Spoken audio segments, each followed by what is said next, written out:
Oh, fantastic episode today. It was fun to have Darryll after having his wife Brittany on a few weeks ago. And they both have amazing stories. They both have so much to say. And yeah, just really wonderful, authentic people. Yeah, like talk about warrior parents, right? I think they just epitomize the warrior parents, right? Because of all the things that they have gone through as humans and then now showing up to be these amazing parents and to show that it ain't easy. It ain't easy. This warrior parenting is not for the faint of heart. So but what could be more important? You're gonna love this. He's a TEDx guy. He's got a few million followers. Everybody got to listen in for this one. Yeah. And just a trigger warning, we're going to talk a little bit about drug use. We're going to talk about suicidality, depression, but it's a really good conversation. I hope you will listen.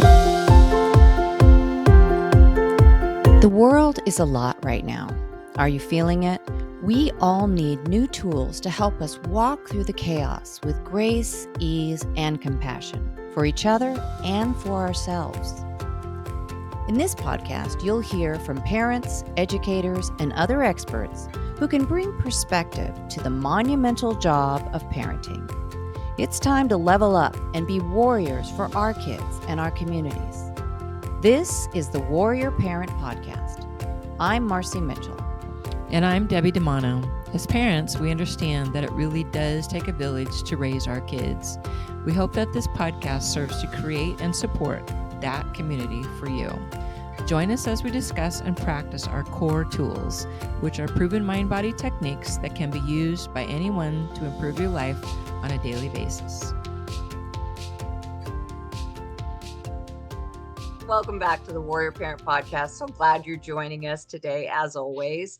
We're excited today because we have Darryll Stinson with us, and he is the co-founder of Seeding Greatness, a movement of leaders using their stories and transformational services to help humanity heal and restore the planet. Ugh. What a great sentence. He's a former Division I athlete who turned personal adversity into purpose, becoming a multiple best-selling author, a 2-time TEDx speaker with over 2 million views, and a coach to hundreds of impact-driven speakers and entrepreneurs. When he's not on stage or coaching, he's usually enjoying nature, live theater, or quality time with his wife and 4 amazing kids. So welcome, Darryll. We're so grateful to have you here. Thank you for having me. I'm so excited to get into it, and I know this is going to be a really rich and savory conversation. So excited to get into it with you all. Yes. Ooh, I like that word, rich. So speaking of rich, we had Darryll's better half on a few weeks ago, and she just dropped this last Thursday, I think. So Brittany Stinson preceded her husband, Darryll. So we have all the inside scoop on Darryll right now before we start this conversation. So I'm super excited to have you here, Darryll. I've been doing some recon and so excited to hear about your background. I realized after doing my little bit of research that you are a Michigander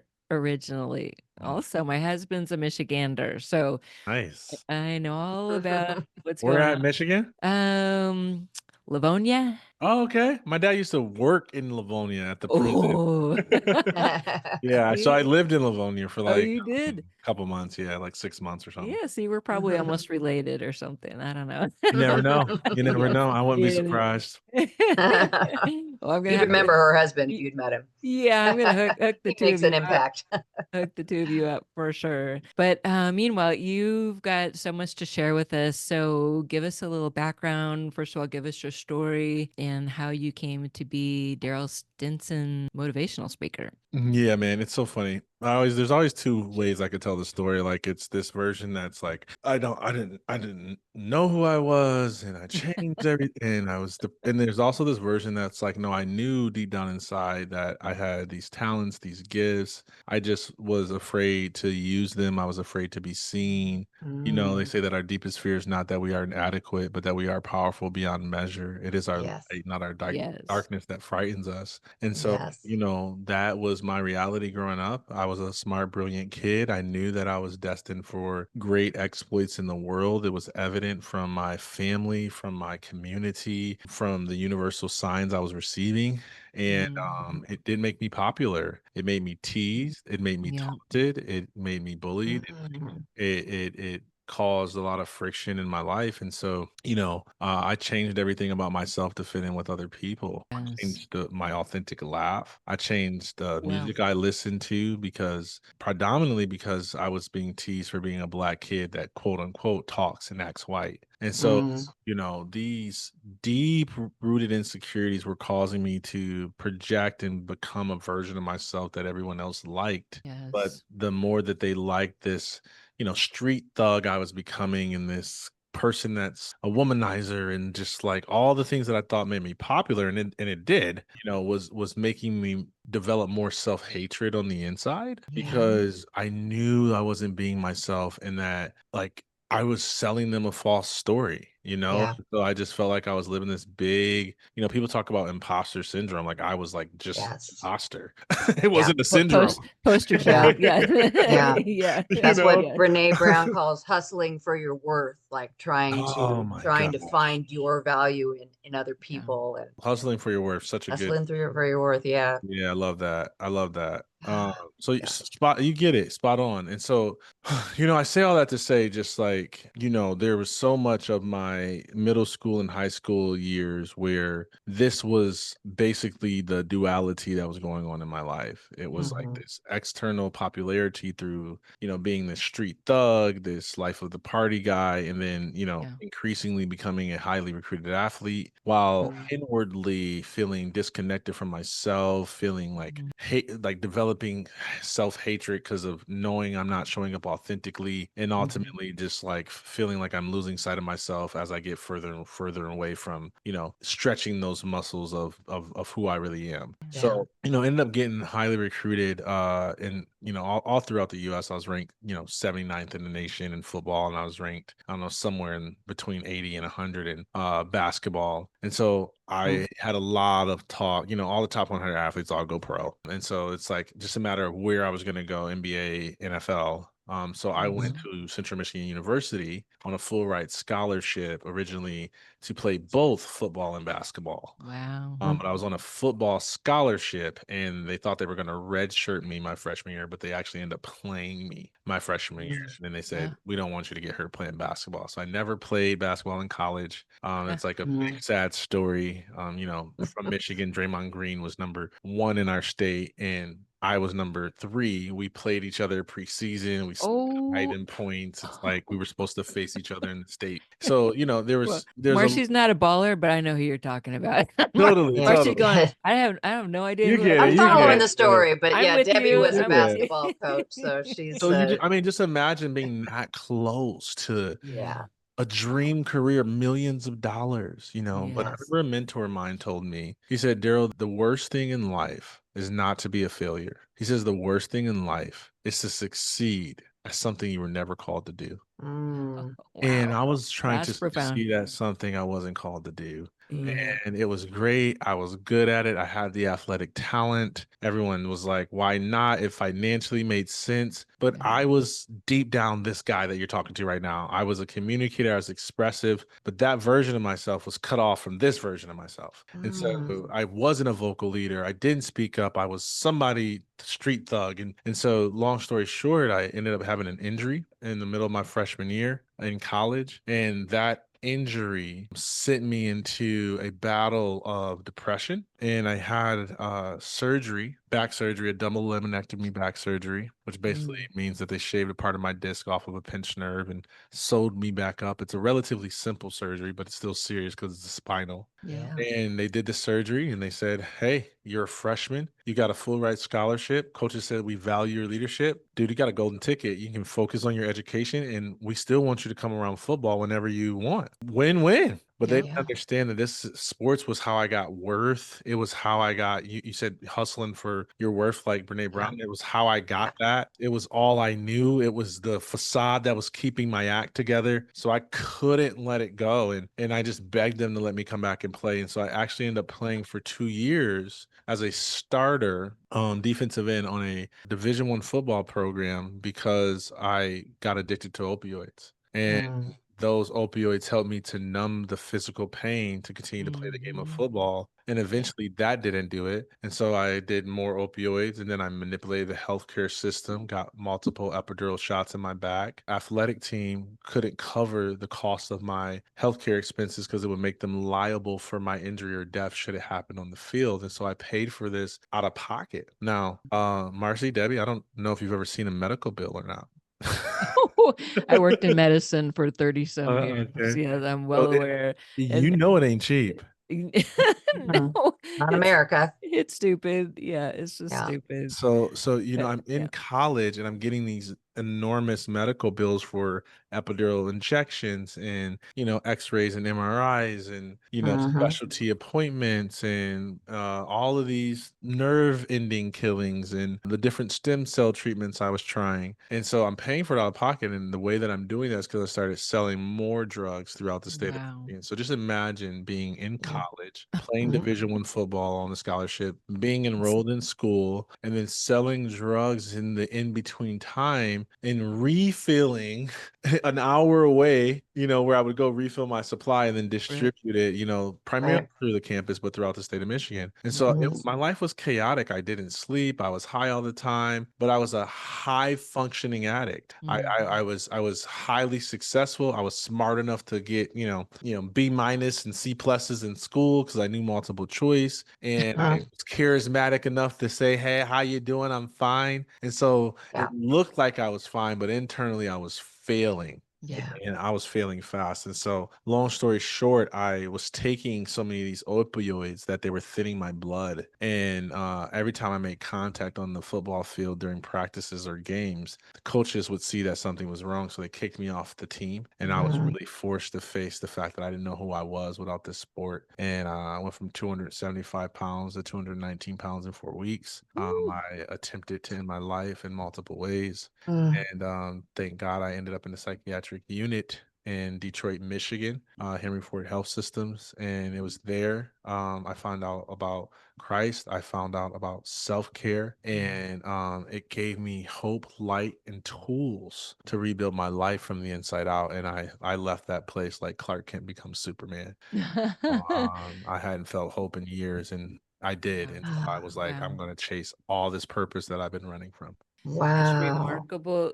So many people that I've known or I've helped to take people to rehab center before, in fact, 3 or 4 of them. But what happens to most of them is they come out of there and they don't have the same story as you, right? So what is that? What do you think you found that helped to keep you on track, and not only keep you on track, but essentially thriving with, your new businesses and all that? What's the difference? Yeah, man.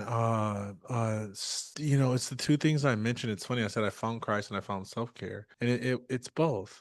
For me, my faith is everything. It informs my life. It guides my decisions. It gives me hope in the midst of darkness, and it gives me vision in the midst of success. So it's everything. And so that's a big part. Walking out who I am today is following who I believe I'm divinely meant to be. And so, for me, if we all sense that, regardless of what faith persuasion we come from, we all sense that there's this reason, this purpose while we're here. Yes. And what I've learned is, if we're not experiencing the overflow and the abundance of our divine expression, it's because something's out of alignment. It's because there's something interfering with the abundant flow. Absolutely. We don't lack anything. It's just we are interfering with all that is. Yeah. We have everything we need. Right. Exactly. Yes. So that whole story, all that 15-minute story I told in the beginning was just me interfering with what already was. And so it's a big deal when I go, okay, today and forevermore, I'm going to live my life following this, aligning to all that is, expressing all that's in me, not allowing interference of ego, doubt, worry, fear, insecurity to get in the way of my ideas, my service, my help, my gifts, my light, my talents, my dreams. And so it's a really big part. I'm always asking myself, am I doing it like you're calling me to do it? Am I operating, and so that's a big piece. And then this the self-care system, which is really one of two parts of a overall high performing system. I said I had a system of success as an athlete. I didn't Right. have a system of self-care. Yeah. Clearly. Okay. Amen. Okay, say that again. Everyone needs to hear that one more time. This is so important, and I was going to It call you out is. on this if you didn't mention It it, but is. It say is. it I again. had a system of success. I didn't have a system of self-care. So system of success are timeless principles that we know if we do these things, we can be successful. So think like, constructive criticism might be a system of success. So do you have weekly reviews where you are having constructive criticism and can take that feedback and turn it into, increased performance? That is part of a system of success. We know the early bird gets the worm. Do you wake up? We know that if you outwork your competition, that you have a chance to rise above the cream of the crop. So these are things that we know that if we're doing, if I read a book a month, if I personal development, if I meet in review, if I'm in teamwork, like these are all ways that we systematically produce success in our life. To-do list, prioritizing, Eisenhower matrix, all that stuff is system of success stuff. System of self-care, though, we've got nothing. It's like when I get a vacation, this weekend when I get it off, like it's my time to like just mush on the couch, and that's what I'm calling self-care, is the fact that I got my nails done this week. Like I know. like You're preaching to the choir here. I'm not saying that's not Yes. self-care. I'm just saying that it's less effective self-care. Right. Yeah. What's the point of self-care? To take care of self. What's the point of mental health? To have quality of mind, mental health, to have great health in my mind. Everybody need that. Not just people who are struggling with mental illness, but leaders who are dealing with pressure. Right. Well, and you talk about this, like, of course, I worked in corporate America. I did all the things too. So, you have all the things for success, all the workshops you do, all the money that everyone, spends to make sure you're successful. But has anyone ever taught you how to take care of yourself, including like maybe your mom, right? Like, it's certainly not mental health. It's like, okay, you brush your teeth, you brush your hair, you take a bath. Like, these are the things you do. But has anyone sat down, with any of us as we were young saying, look, have you had a brain break? Have you turned your brain off for 5 minutes? Be it prayer, meditation, whatever your thing might be, right? And just mentally how to take care of yourself throughout the day. And like you said, it's not on the weekend when you plunk on the couch and you're exhausted. What have you done throughout your every busy day? Right. Totally. And how are you using that to perpetuate your impact and your success and your fulfillment in life? So if you take a brain break, for what reason? Yeah, you get a fresh breath. Well, why did you need one in the first place? What were you carrying? What was it about work that feels like you need a break from it? Why don't we journal about that for another 5 minutes and see if there's emotional wisdom that we can use to make informed leadership decisions moving forward? Hey, we just wanted to take a quick moment to tell you about something very exciting that Debbie and I and our team have been working on for literally years. And that is our Cour Tools app, which is now available at the Google Play Store and at the Apple Store. And you can sign up for it now, and you will get access to all the tools we've been talking about on the podcast. And if you're an early adopter of Cour Tools, you can get a VIP price for $49 for a lifetime. That's lifetime. Right. Buy it once and we'll keep updating it too. Yes. So we're super excited about this. Go to Apple Store, go to Google Play, and purchase it now. Cour Tools, COUR, capital TOOLS. Go get it. Yeah, it's the integrating that self-care with whatever else. Like, I think of you as an athlete, and I'm sure you were doing all the training and all that, but what about some exercise that feeds your soul? What about, walking barefoot on the grass, or maybe swimming in water, or what things that are still out there moving your body but aren't designed to play a sport or to make money, but are filling you. It's good stuff, and we need that. Those tools and those simple things, like the breath. Like, it's such a good starting point. Take that breath and feel the calm, and then I love that, asking yourself, well, why did I need that so badly? And then the next step, because we don't want to just tamp down the stress so that we can keep achieving. We want to really deal with it. We want to live that full life. Yeah. Build Wow. those practices like into your everyday life. It's what you said. It's the precursor to, what everyone's talking about. Like I hear a bunch of moms are like, oh, they're just overusing the word anxiety. All the kids are anxious. Everyone's depressed. Everyone's like, I'm like, well, you know what? Actually, I think they are. I don't think Yeah. it's necessarily overused. This is the life we're living right now. This is what we've created. Yeah. And because of that, what are you teaching your kids about how to deal with their own anxiety? And they could look at me sort of funny, like I'm going to teach my kids that. Oh, yes, you are. Oh, yes, you are. Right. Isn't that the truth, Darryll? It is. It is. And I mean, it's a loaded conversation, right? Because language can be so limiting sometimes, right? Right. Yeah. And it's similar to like Republican, Democratic. You get people who are like, it's like, I understand there's differences, but don't we want the same thing? Like, and it's sort of so it's like, are we really going to be petty about the language that they're using to describe the emotional pressures that they're dealing with? Yeah. Help them with what they're facing. Like, Yeah. so, I do feel like there's a difference. I think some people do use the language loosely. I think they're quick to call something depression when it's a difficult season or a challenge. And it's like, that's why there's all this rise of terminology in the speaker industry around resilience and grit. It's like, Yes. just telling people like, hey, that's necessary. It's not everything do you need a antidepressant for. Yeah. And there's nothing wrong with antidepressants if you're taking them. So Right. Yeah. it's just, other ways to combat it, so Yeah. Well, and I think it goes back to something that Marcy and I teach with it, which is social emotional learning. Wait, this is a big deal. Oh, we're certified to teach these things, and unfortunately, it quote unquote is a bad thing now for whatever reason. And so, if our children grow up and do not have the language skills to know what is I feel bad or sad, but okay, can we expand on that a little bit? Where do you hurt? How does it feel? Let's talk about your feelings. What are Yeah. these feelings? Is it a 10? Rate the feeling. Like, what is it? If we don't teach our kids at a young age what that is, then of course everything is anxiety and depression because they don't know another word to use, right? Or yep. how to manage it, how to walk through it. Because, if we just tamp it down, stop crying, go to your room, like someone's having big feelings and you send them to their room to be by themselves versus let's talk about it. Like, man, that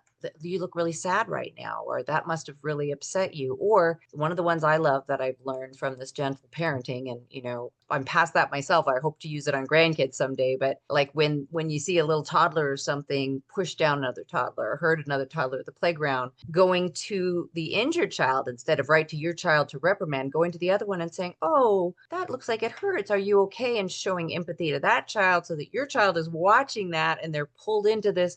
Oh, they get it. Like, oh, mommy's helping this one that I just did that. Like, just exploring the action, the consequence, and going deeper with it instead of just saying you don't do that, don't do this.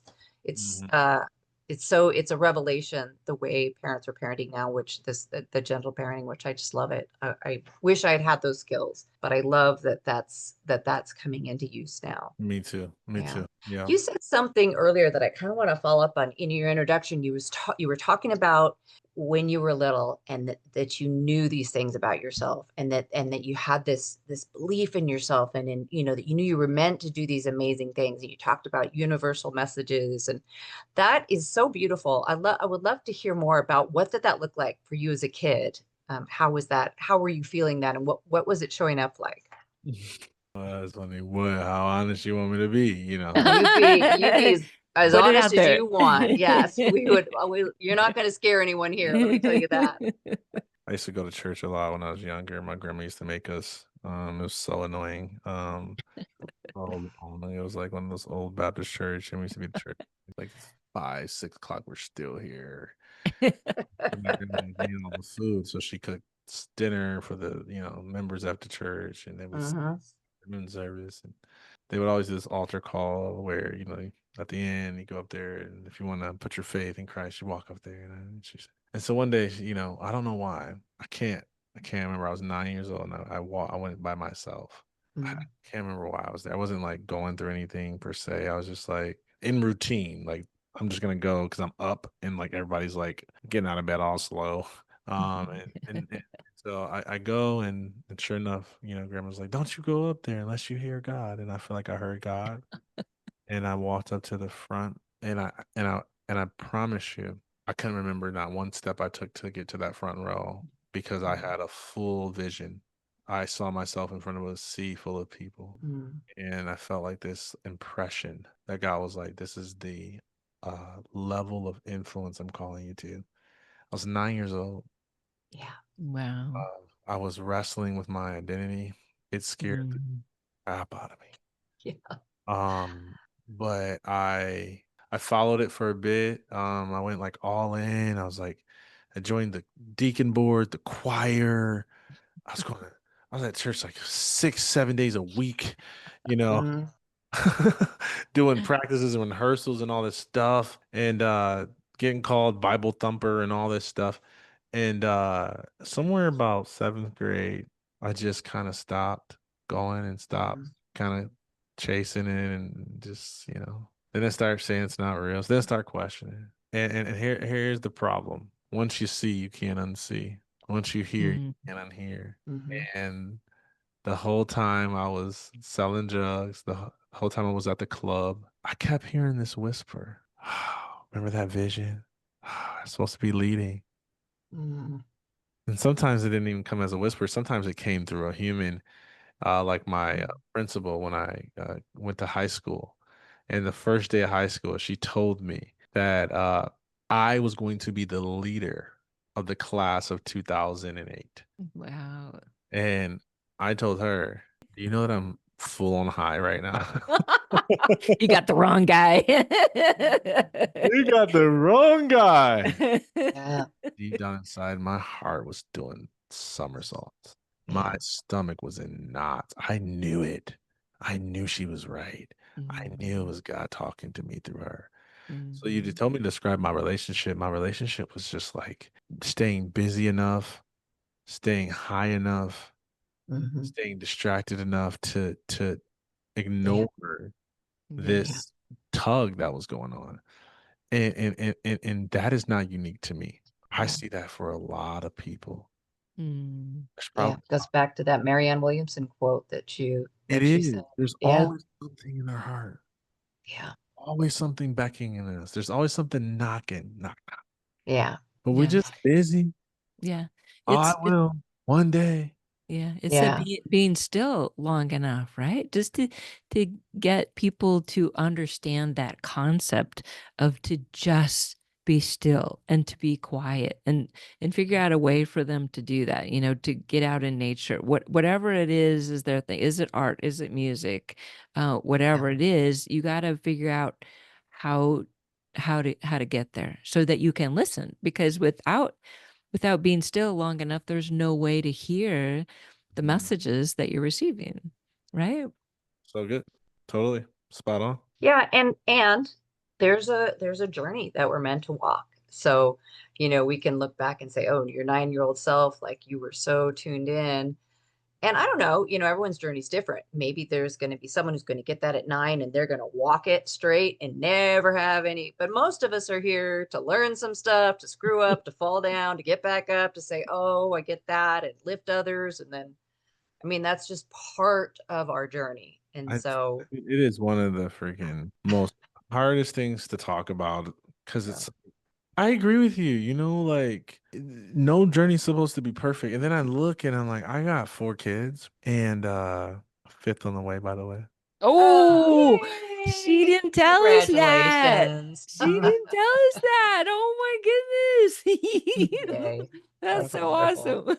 Not You're public, that's public. Yeah, here we go. So yeah. Yay. you're gonna have a basketball team pretty soon. Although it's Gotta gonna be start at 5 girls and basketball. Oh I yeah. know. Somehow, so but yeah, I don't even know where I was going with this now. I like You were The talking about, journey. like maybe wanting your kids to not have to have as rough a journey, Yeah, thank or you. And so yeah. like so I'm like, yeah, but it's like when I think about my children, I'm like, I don't want them to go through no ups and downs. And again, I'm okay, God, with like it being challenging, like but please don't let them go through a heartbreak. Please, I don't want to go to jail. Mhm. You Yeah, know, it Yeah. does. Having kids changes everything. it changes Yeah. Yeah. everything. But it should, and well done for you, because now you're coming from such a higher level. You're going to be able to give them that leg up so that they don't have to go through the same stuff or whatever. Obviously, they're going to have their stuff, but Here's but one thing. Here's with one your thing I'll support, yeah. say that you might be shocked to hear me own. I wish more parents would own this. Things that frustrate me the most about my children, they got it from us. Mm. Oh yeah, it's running through their veins. Damn it. My bad. I hate when that happens. Hey, Oh yeah. watch this.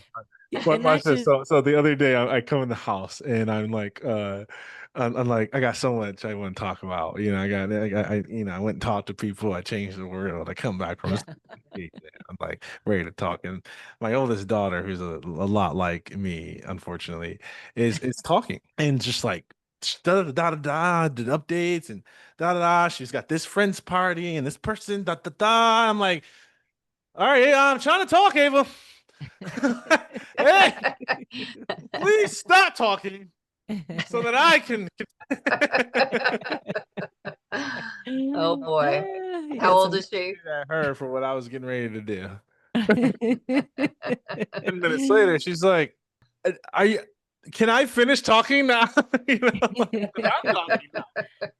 And Holding that mirror up. it is, Yeah, it is, it a is little the thing competition in the that frustrates house the for most. sure. Deep down Oh my inside. goodness. Yeah. I don't know. I want to keep talking for sure, but I'm afraid we're running out of time. Yeah. Darryl, will you promise to come back and talk to us again? Yeah, we need to have you Y'all are back. fun. Y'all are a fun bunch. I love it. Yeah. Yeah, So and you need to tell us about your organization and at least how people can find you and look that up. And then maybe we can talk about that more next time too. Totally easy. Yeah, my organization's Seeding Greatness, seeding with a S. Like you're Mhm. a seed in the ground. So it's Planting seeds. yeah, Yes. so seeding greatness, and it comes from an Athenian quote that communities flourish when wise elders plant seeds beneath trees whose shade they'll never sit under. Mhm. And so Mhm. everybody Yeah. famous, everybody respectful, everybody who left an imprint on this world that you remember them not because you ever met them, you remember them because of their story. You remember them because of the wisdom that they left to this earth, because of the impact that they made while they were here. And Yeah. so what we help people to do is to, turn their message into a movement with legacy in mind. How do you Mm. your divine expression into an ecosystem that's aligned with your season of life? And that's what we help you to design and do. A lot of people know us for TEDx talks and public speaking and that type of thing, because typically that's how people grow their business or their message, Mhm. is through public speaking. And so that's what we help them to do, crafting it, but also the business that goes around it. Wow. That's amazing. I want to do that.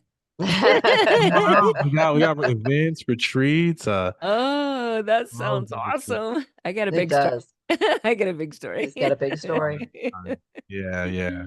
So we love to have you guys out at the retreat. It's great. We do Extracting Genius, where we help you to read your divine expression and put it into a framework that can duplicate who you are into others. So if you ever wish, like, I wish they got it like I got it, they can't Mm. extract it like you do it, but you can't because it's unconscious competence. It's hard to read the label when you're inside the bottle. And so we take you through a process to help you to do that. So that's the Extracting Genius Multiplying Impact Retreat. And then we host one called the One Mind, which is like how to plan a quantum leap year. So if you know that 2026, this is a year where I know I want to achieve more than I've ever done, and you're like, it's going to require more than hustle and grit. It needs spiritual alignment and flow. Remember, we talked about removing interference. Mhm. How we've done that and been able to 2 and 4 times our business year over year because of this strategic planning method. So, yes, so those are our retreat. Love it. Yeah. Love it. We will drop that information in the show Yeah. notes. So to anyone who wants to look for that. And Darryll, thank you so much. It's been such a for having pleasure me. to talk with you. Oh, so good. I know we scratched the surface, and thank you for the work that you're doing to pour into parents. Such an important role, obviously, and we all can get better. I hope nobody beats themselves up and be like, "Dang it, I don't have a system of self-care." Like, I hope we just like are like, "Cool, we find some things that we can do to get better." Yes, exactly. Yeah. Yeah. Well, congratulations to you and Brittany and your growing Yes. family. Thank you. Take care. That's so awesome. Hey, warrior moms. As we started this podcast, we had determined that part of what we were going to do is to create a community. So we have decided to take it to another level, and we have started our own Facebook community in addition to the Warrior Parent Podcast, and it's called From Chaos to Calm, a sanctuary for moms. Here's what it looks like. It's on Facebook right now. Please go and join it. And just to let you know, we're going to create our Blue Sky accounts right now. We're getting prepared as we watch this weird stuff go on in America. So we may be shifting the whole group to Blue Sky. Just be aware that we got you. You're going to start here. If this turns out to be not a safe place anymore on Facebook, then we will shift over. But what we're creating is a safe space where moms can show up and get information, get support, talk to each other about the things you're going through with your kids, the things you went through with your kids, maybe get some advice from moms, but also other experts. We're going to invite all of our guests and experts to join the group. I hope you will too. This is a place where you can show up and be seen and be heard and be safe. Mom's got you. Nobody trusts anyone more than moms. So let's do this.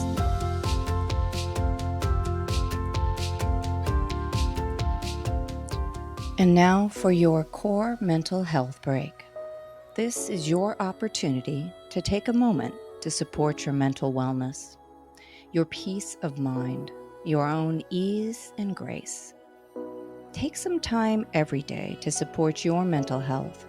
You deserve it, and it matters.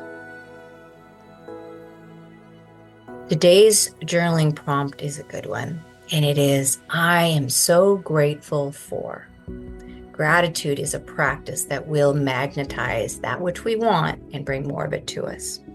So take out your journal, take out a piece of paper, use your phone, and write these words, I am so grateful for, and then just start filling in all the things you're grateful for. Keep writing, keep letting it come through. Enjoy your journaling.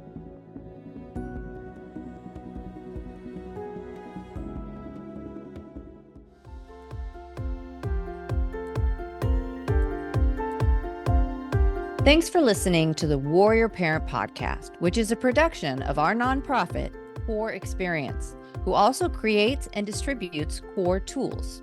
You can find us at courexperience.org. Make sure you join us next week for another informative conversation to help you and your family show up mindfully, purposefully, and joyfully with each other and in your community.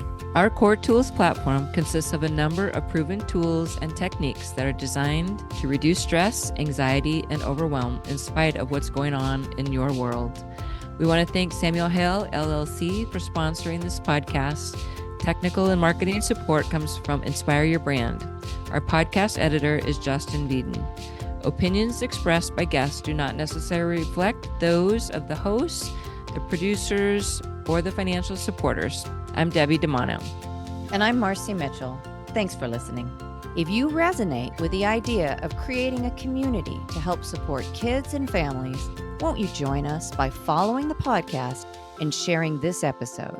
You can even write a review. It truly does take a village, and we appreciate you.